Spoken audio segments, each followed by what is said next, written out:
Hello everybody and welcome to Mother Rabbit's Kitchen. Today we are making classic buttermilk biscuits. So simple and easy, so delicious and good for you because we're using freshly milled flour. So let's get started. We're going to measure out 480 grams of soft white wheat, but you know me, I always add 10 grams just in case, so 490.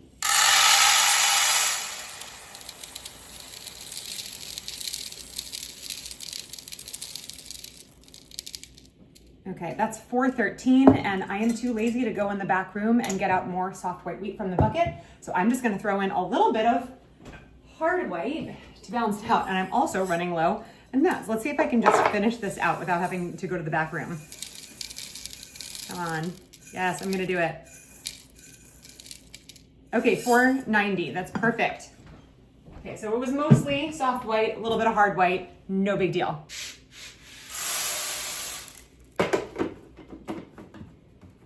Grind that up.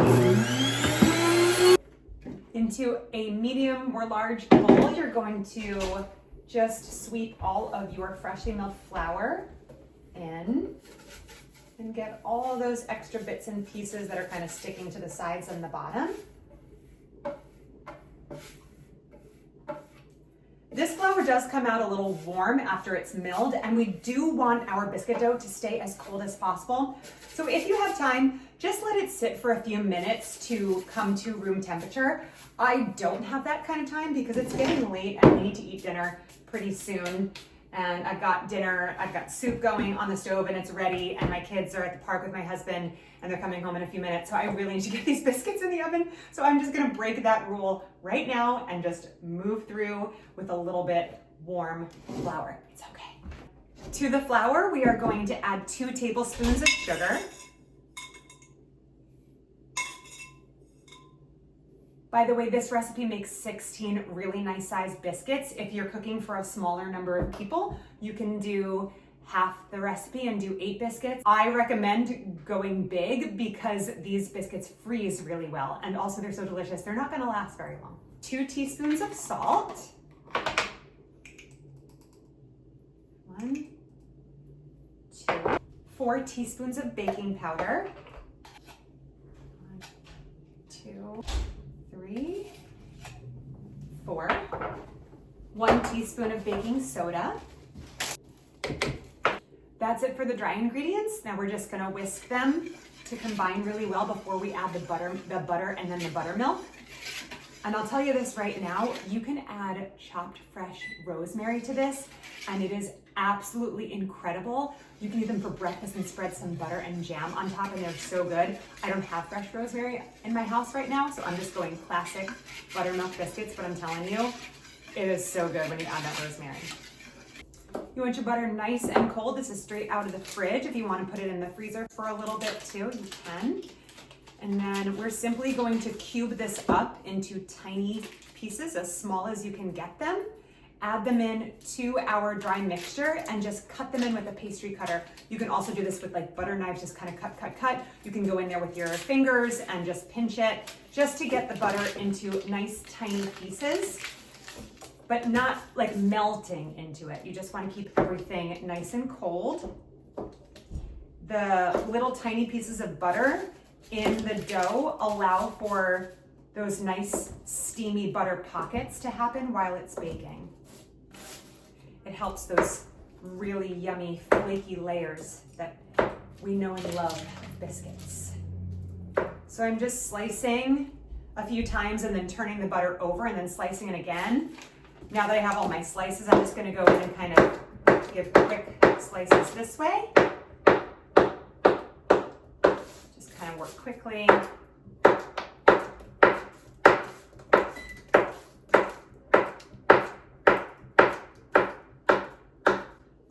Okay, I'm gonna get my butter in the bowl. Boop. Boop. Butter's in the bowl and I gotta get my pastry cutter. I have my tried and true pastry cutter right here. So I'm just gonna push down. So I'm just gonna push down like this. It's a little tricky. You want to, you can even put this bowl on a lower surface, like like your dining table would be good, because it's good to get your weight above it, easier to push down. The kids love to do things like this until they realize how tough it is. So when my kids want help, I always put it on a lower surface, even like a chair for them, so they can get their weight on top of it. And you don't want to go too crazy with. You just want to get enough that everything is kind of like mixed well together. And then the big chunky pieces are just small chunky pieces, if that makes sense. You still want chunky pieces of butter, just not enormous chunky pieces of butter. Another way to do it is to freeze the butter and grate it in with a cheese grater. That works too. That's not my favorite way to do it, but some people love it. I find this to be easy and you get a good workout. Okay, I'm just gonna get everything off of there. You're gonna get some buttermilk. You're gonna measure 1.5 cups to go into the dough, and then you're gonna reserve a little bit left over to brush on at the end. Put a little in there for brushing at the end. Go ahead and pour. You can make like a little well in the center, but it's all going to the same place. So go ahead and pour the buttermilk in. And I like to take just a nice firm rubber spatula and just get in there and start mixing it around. Gently at first. You don't want anything to fly out of the bowl.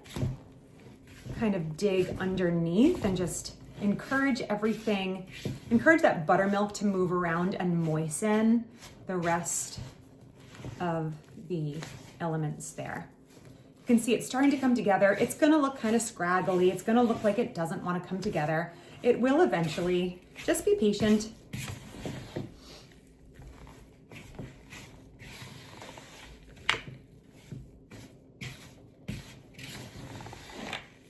Just keep tossing and turning, just like me at night when I can't sleep.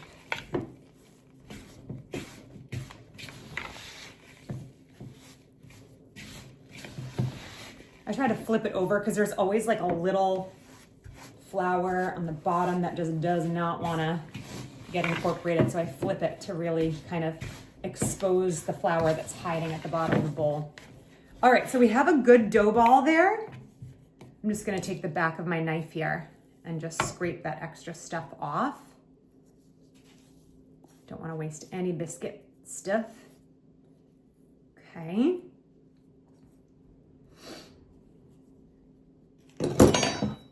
Now I'm just gonna clear my area here so I can start rolling out, or not rolling out, but dumping out my biscuit dough here. Let me give you a better angle and clean up a little bit here. I always keep a little baggie of extra freshly milled flour in my freezer when I need to dust a surface or something. Or even if I felt like the dough was too wet and I could like sprinkle some extra in. It's always good to have a little extra on hand. So here's what I'm gonna do. I'm gonna sprinkle a little bit here. I'm gonna dump my dough out on top, just like that. Making sure to get all my pieces here. All right, a little bit left in the bowl. Now, swiftly and quickly and carefully, I'm just gonna kind of flip it over itself. If your hands feel like they're like kind of sticking to the dough, just put your hands in the flour before you touch your dough. I'm just pressing it down enough that I can like flip it over itself. That's how you're gonna get the flaky layers of your biscuit. Just gonna give a little more flour here. And you can start forming it into like a nice rectangle shape. And then flip it over. You can even, here, I'm gonna get my cutter here. What I like to do is kind of cut it in half like this, and then flip one side over the other. Push down again, cut again, flip one side over the other, push down again, one side over the other, push down again. I mean, you really don't need to do this that many times, but many layers if you do it that way. Push again.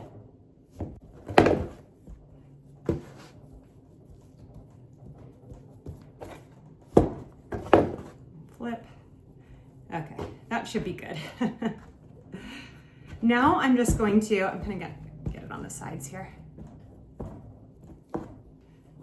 Now I'm just pushing it down until I get it low enough that I can get a good 16 squares out of this. So I should probably do it into an actual, yeah, if I do it into an actual square, then I can do 4 by 4. How about I do that?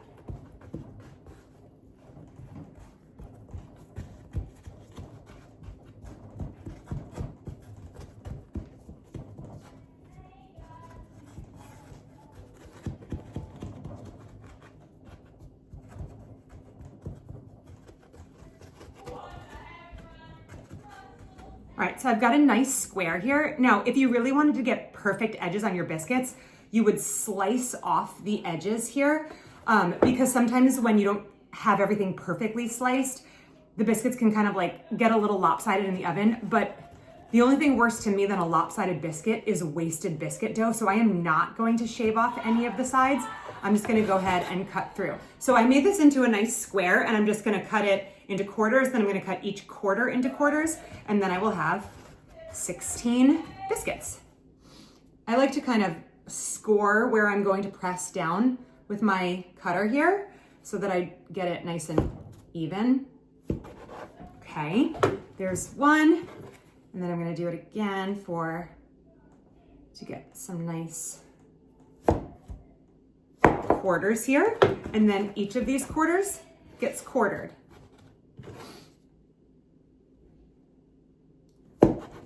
That, and then like that. These may look small. They're gonna be huge when they bake up in the oven. There we go, boop. And there's something so satisfying about cutting biscuit dough.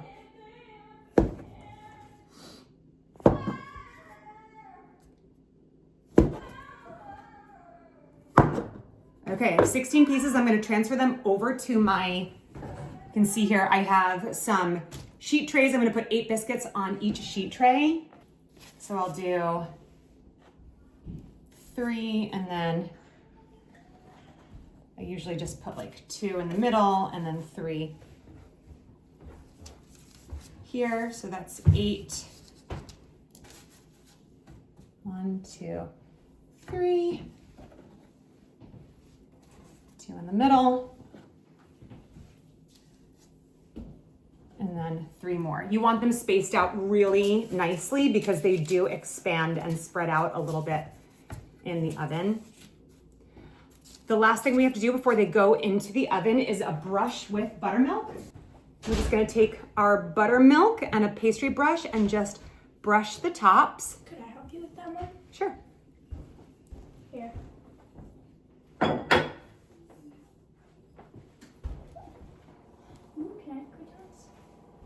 Yeah, I'm gonna put down.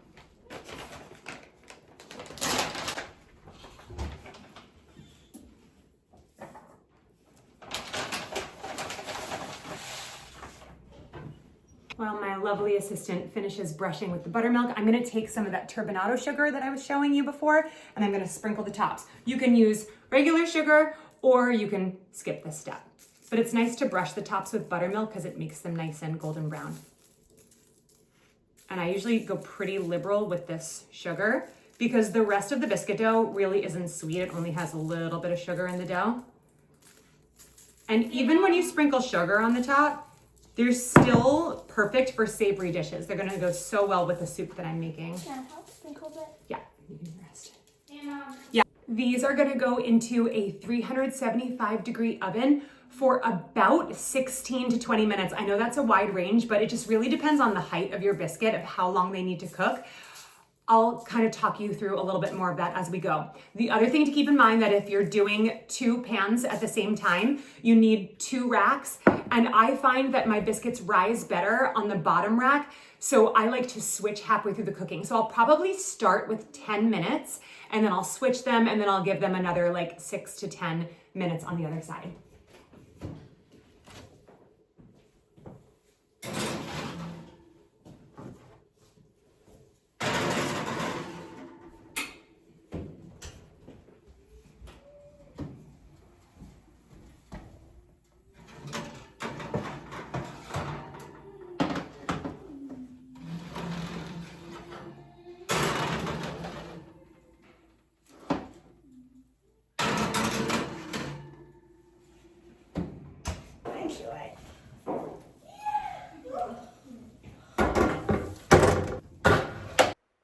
Thank you so much for watching today. I hope you make these and enjoy them. And if you haven't yet hit that subscribe button, will you do that today and maybe leave a comment or hit the like button? It's really helpful. I share lots of recipes using freshly milled flour and also other recipes for healthy, delicious meals that the whole family will enjoy. Thanks again for watching, and I'll see you next time.